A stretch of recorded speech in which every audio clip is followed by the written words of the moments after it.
Hi there again. So this is a behind the scenes look at some concept art that I'm doing about the 3Z City universe. Every week, now it's 2017, Happy New Year by the way if you're watching around about now.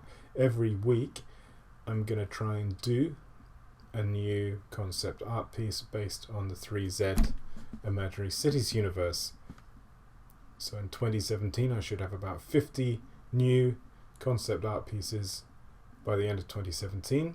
And it can be 3D graphics, and it can be also 3D print. And I'm going to work on a book and hopefully a graphic novel. I'm going to keep expanding and working on this futuristic universe. So sign up to my newsletter and sign up to this YouTube channel if you haven't already. The blue light, by the way, is my my winter light that you can put on in the dark regions like Scotland or Iceland, and I've just moved into a new flat and I'm painting it, so I'm full of paint, and I'm just stopping and doing this now to show you what I'm doing.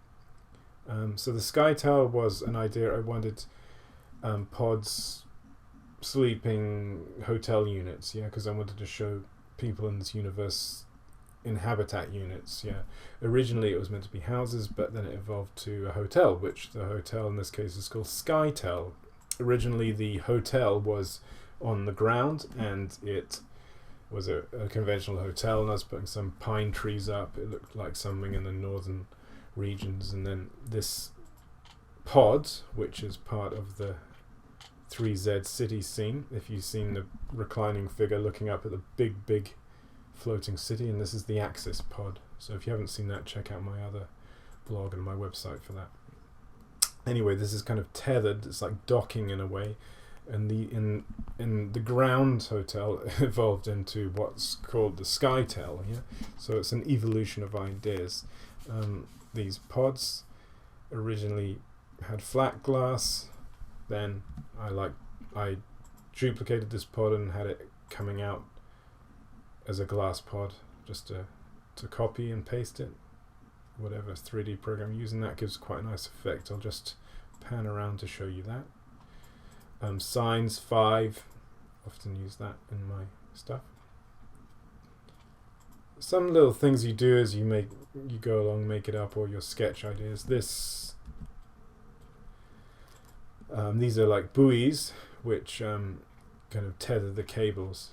These could be access cables or whatever.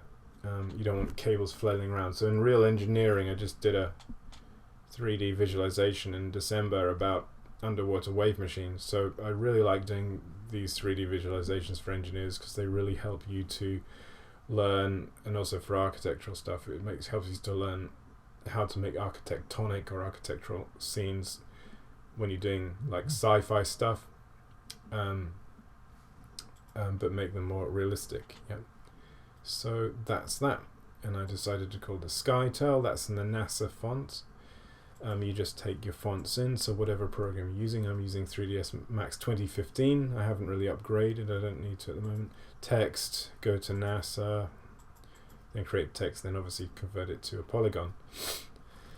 This is kind of a logo. It's a bit like a Pan Am, that company Pan Am that went bankrupt a few years ago. It's all kind of got this aesthetic of a sort of the 1970s slightly retro sci-fi that I really like to work on at the moment. And here's the 3Z logo. So it's almost like this Skytel is owned by the same operatives that make the the Sky City, because this is the docked pod. Every big corporate company. So I'm developing this universe and the story as it's going on at the same time, with views to making a graphic novel and even, who knows, an animation. It's all to do with funding and money. So that's basically that, and I rendered it out. So the next thing, I took it to my 2D editing package, which is here, and in this case it's GIMP. Some people call it GIMP, but so, and you can use Photoshop as well. I use Photoshop sometimes, so I can rent that out, but if I don't want to rent it out 1 month, I can use GIMP. GIMP is open source, a bit like Blender, so it's got tricky controls that you kind of get used to after a while. It's probably not worth getting into if you use Photoshop, but sometimes, as I say, I like to experiment with open source products, but I mean, it's perfectly good for images. Yeah. So rendering the Skytel, I'll take you back to the 3ds Max. Where is it? Where is it? Okay, so I rendered this using an old system of cartoon rendering called ink and paint. Yeah. And it's just a normal renderer. It's not mental array or anything. It's just a normal, the generic Max renderer that hardly anyone uses anymore.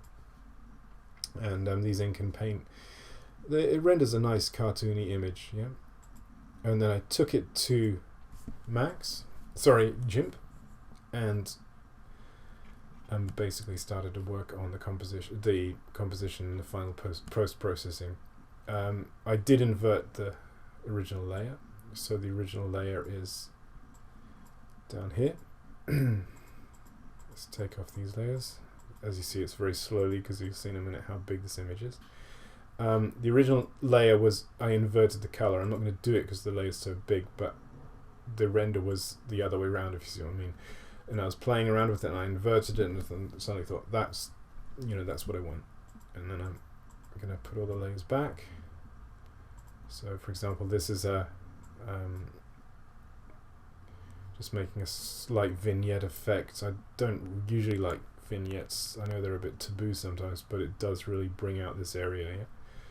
Yeah? These ones here, I'm just darkening some of the things because sometimes the render doesn't bring out what you really want. This is meant to lighten up this area, but I need to work on that a bit more. Perhaps rather than a white color, I'm going to make it into a more warm yellow or an orange.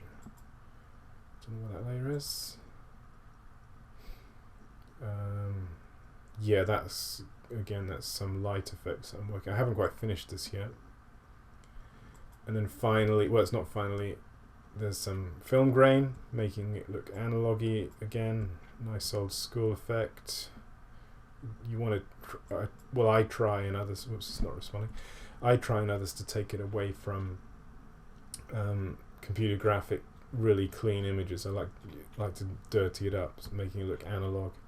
That's sort of in a sort of 1970s almost feel, and I think I know a lot of people are now like using that kind of thing because it because people have got nostalgia for the past, because in those times a lot of the designs were actually better, I think, more simple. Yeah, as you can see in this composition I'm making, it's very important. It's very simple. Yeah, I've just got this and this. I haven't got big stuff going on. I've not done any textures.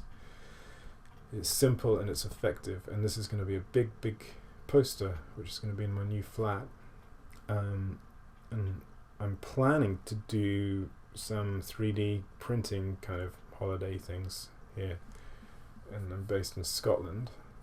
That's where I want to go abroad again pretty soon, but I've got to earn some more money, so I'm planning on kind of a 3D print holiday thing, and getting my science fiction work onwards and upwards as well. So anyway, that's the Skytel concept image. So I just thought this screencast I'd share with you some behind the scenes work.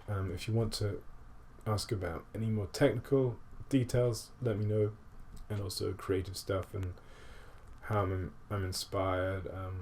And if you want to follow this 3Z universe, as I say, it's expanding. Well, universes do tend to expand. The storyline will expand with each concept image. If you can support me in any way, you can make donations with Bitcoin. You can you can do Patreon. With Patreon, all these new images, I'm going to change Patreon in a week, so you're going to get some new deals, some good new deals for the new year. So you're going to get one of these images a week, and watch this space. If you can't give me any money, or don't want to give me money, please share. It really helps me. Subscribe to my YouTube channel, check out my website, and tell others about this. What I'm trying to do with all this futuristic work is, especially with 3Z, is universes that, okay, it could be a dystopian, not a very nice place, but it still has wonder. We still can get up every day, and we can still we can still make new things and be positive and try and make good of whatever situation we are in. So the future can always be positive if we try to make it that way. So thanks very much, and remember to check out the accompanying blog on this as well, and I'll speak to you next week. Bye for now.